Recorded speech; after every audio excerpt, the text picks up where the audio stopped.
And so what do you think your second biggest lesson was? Like when you went on this a second, you said you're going to do it differently. What did you do differently this time? Hire somebody sooner. So I hired staff way sooner, probably before I should have. Best decision ever. If you're good at what you do, you have a great plan and you have a great strategy, you need help implementing that strategy. And so you probably need to hire somebody before you think you're ready.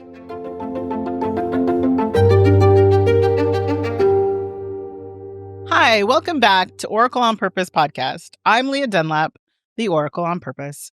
And we've created this podcast for you so that you can get inspiration and ideas and hopefully be inspired to build your own business as a woman founder and entrepreneur by bringing in guests who have done just that, who have created amazing lives for themselves based on the work that they're doing in the world.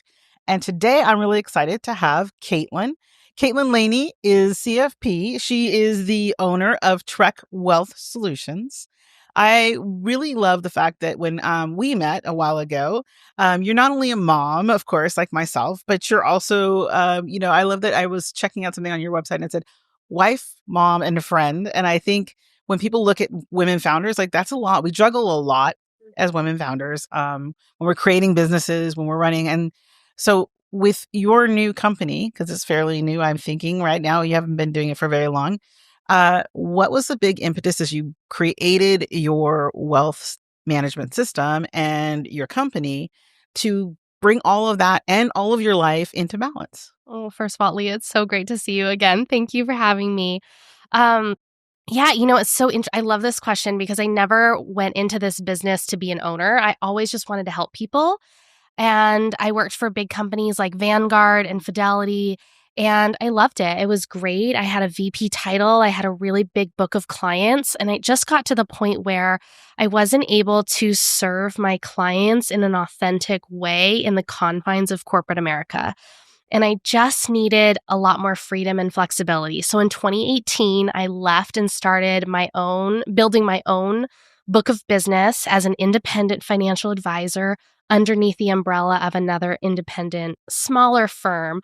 So I kind of had that best of both worlds. I had the, backing of, compliance and paperwork and staff that would help me while also being able to show up as an independent advisor. And what happened was, like anything, right? As a woman, you're put in this position of the leaders of that small firm were making decisions over here, and I was going over here. And I'm so grateful for that time. And it was just really kind of came to a head in July of 2023. And it just was, I can't stay here any longer. I have to go on my own and I have to own it. And I have to own every decision because I want to be investing back into my clients and I want to be lowering fees, not raising fees. And so it really was a huge conversation with my husband of, hey, my clients might not follow me. This might not work, but we have to make decisions from a place of faith, not fear. And so that was really the catalyst of, okay, I have a 6-month-old baby. I'm making great money. We're talking about my husband staying at home, and here I am going to blow it up. Right. And it was so hard. I can tell you there were a lot of tears. There was a lot of wine and a lot of faith. And it was just trusting the universe that I was meant for more. And so I did. I put in my notice and I started an office from scratch. And most of the time when an advisor moves their book of business, it's a huge deal. Like you have to repaper all these clients and whatnot. And you get paid a check to move your clients to a firm. They write you a huge check. Mm-hmm. Well, I didn't want to do that because I didn't want to be in the same position again. So I financed the whole thing on my own. Oh my gosh. And I'll be honest, we put a lot on credit cards and it was, okay, we're going to build it and they will come. And I'm happy to say within 3 or 4 months, we were rocking and rolling. What if you could tap into the law of attraction with precision and power on your terms? I'm Leah Dunlap, and in my audiobook, Power Up the Law of Attraction, I give you the no-fluff blueprint to create a life of purpose, prosperity, and peace. Ready to stop manifesting by accident and start creating with intention? Download Power Up the Law of Attraction now on Audible. Now, back to the show.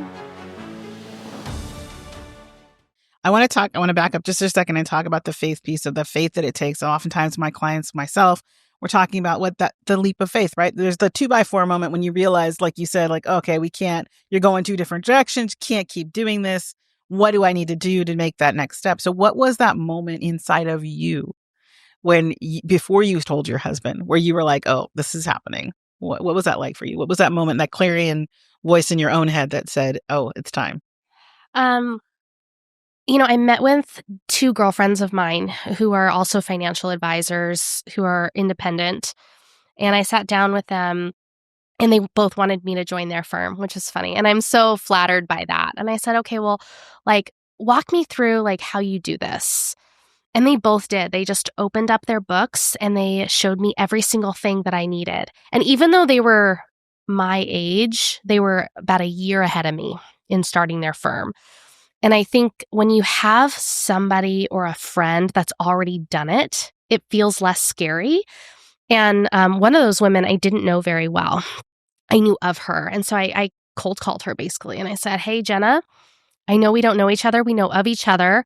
You're somebody I've looked up to for a long time. And I'd love to take you to lunch and talk to you about some career changes I'm thinking about. And at that lunch, she laid it out for me. And I left that lunch knowing and believing that, okay, I can do that too. Yeah.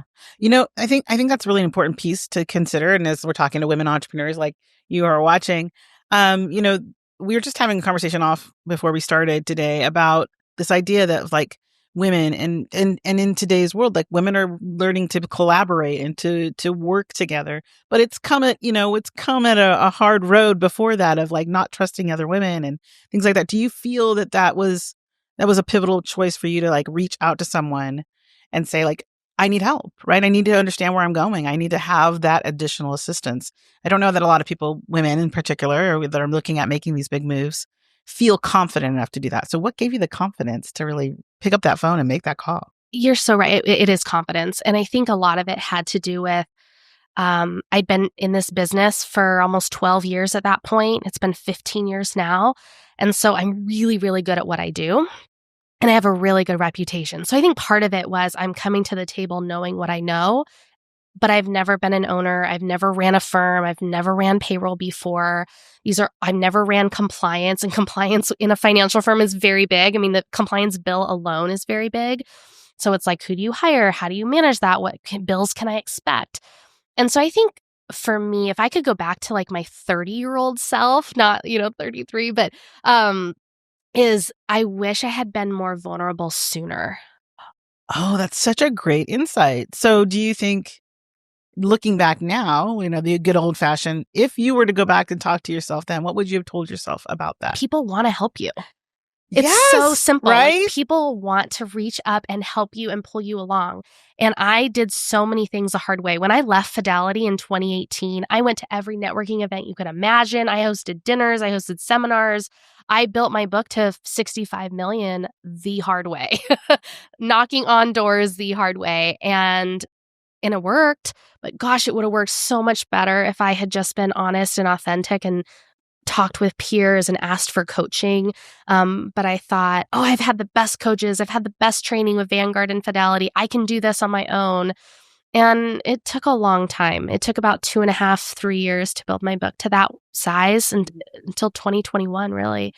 And so that was the insight, is when I went to blow up my life the second time, is, okay, we're going to do this differently. Right. And, I like to call those like the 2x4 moments when they happen. And then it's like, okay, what do we learn from them? Yes. Because they're going to happen. Totally. We're going to have those moments when we have to make choices.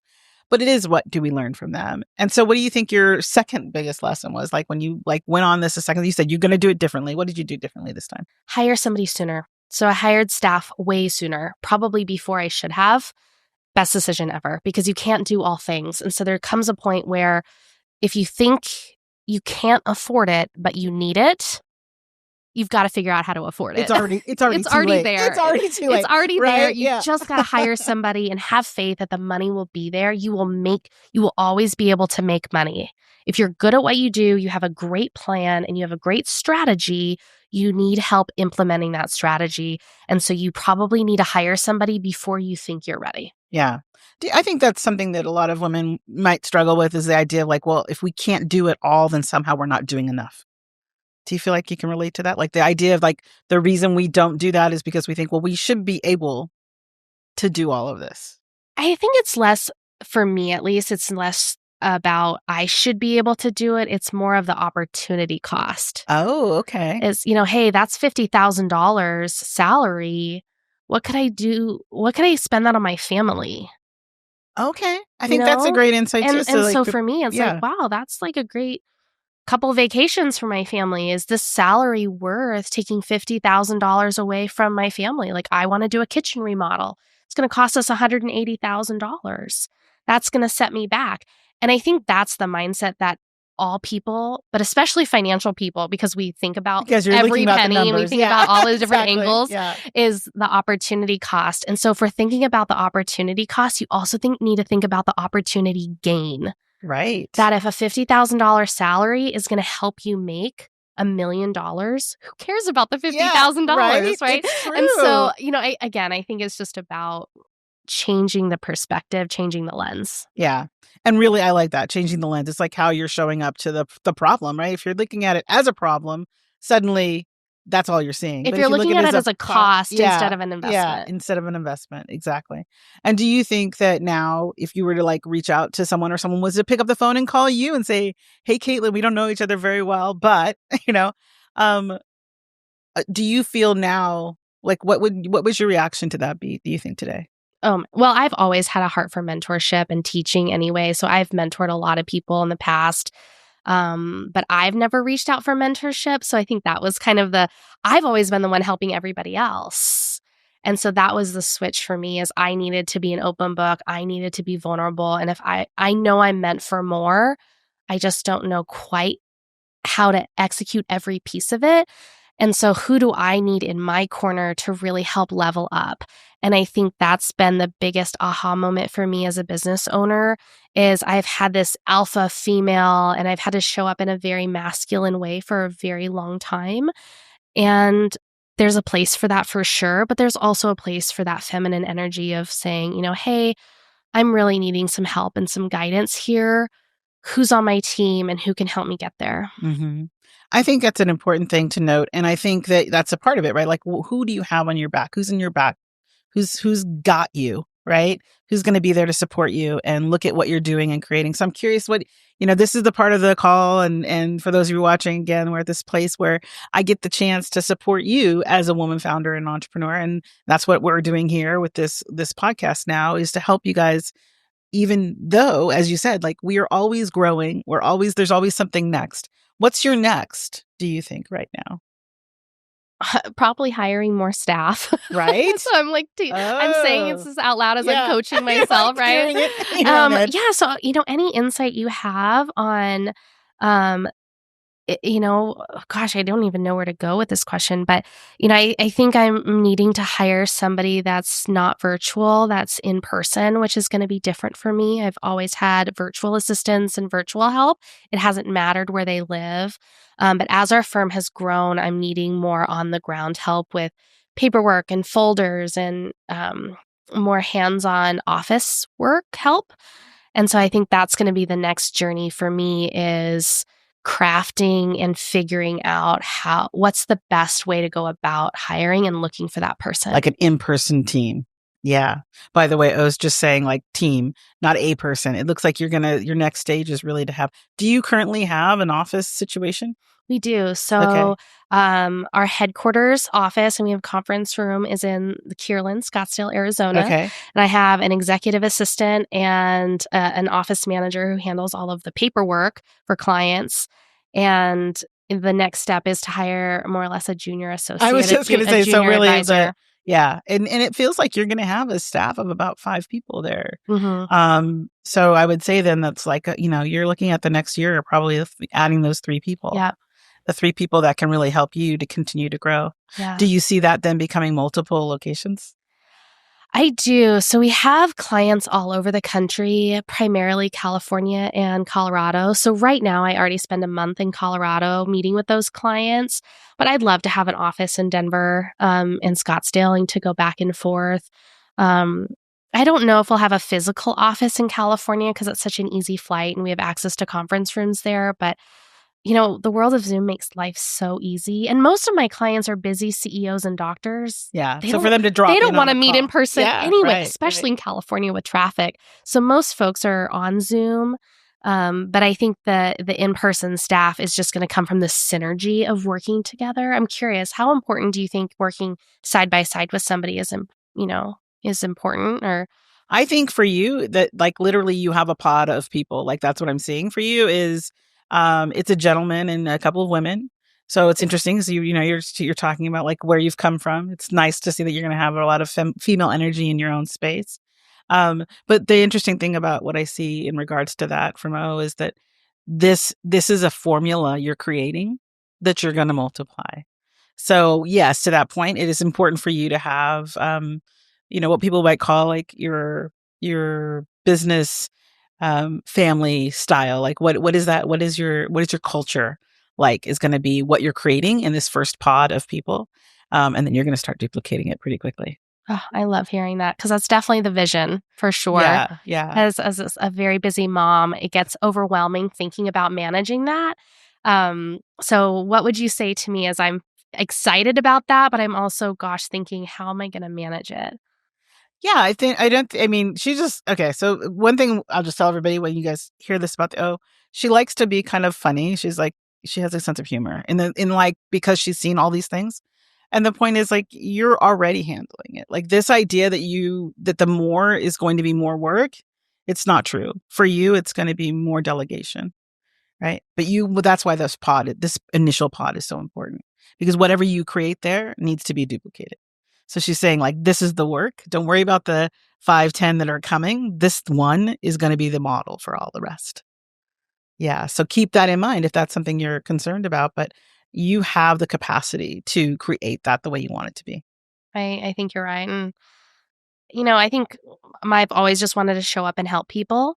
And so if I can hire the right people that want to help, that, giving heart, that I can teach all the rest. I can teach the Right. Yeah. The financial. culture piece is going to be the big Yeah, part for you. I can teach, what they need to know in terms of flawless execution is really important in my business of just taking care of people's life savings. But you can't teach people to be kind and good humans and Yeah. nice, You've got to hire So, for that. so yeah, Exactly. I Yeah. appreciate you saying that. Yeah. It's scary, right? Thinking about it, it's so wild, but I'm excited. I had a client once, she used to say, it's terror-citing. It's a little bit terrifying, but it's kind of exciting to know that Terri-citing. terror-citing. I'm stealing that. I love it. We're changing the Yeah, lens. exactly. Just shift it a Yeah. little bit. Yeah, awesome. Well, thank you so much for being here and being a part of our show. I'm so excited. I want to hear later on how that goes for you. I just really, I can see you growing your business so well. But that first pod, it just feels like this little jewel that you're going to create more and more of. So Thank you for that. I congratulations. received that. So thank Good. you. I'm so Thank you for excited. having me. Yes, thank you for being here. Thank you so much for watching. I'm Leah Dunlap, and I'm here with Kaitlyn Laney of My Trek Wealth Solutions. I'm so glad you watched our episode today, but I want you to come back. So please make sure you check down below and subscribe so you can get our next episode where we talk with another amazing woman founder and find out her amazing journey so that you can be inspired and encouraged to continue your journey as a woman founder and an entrepreneur and live your limitless life today.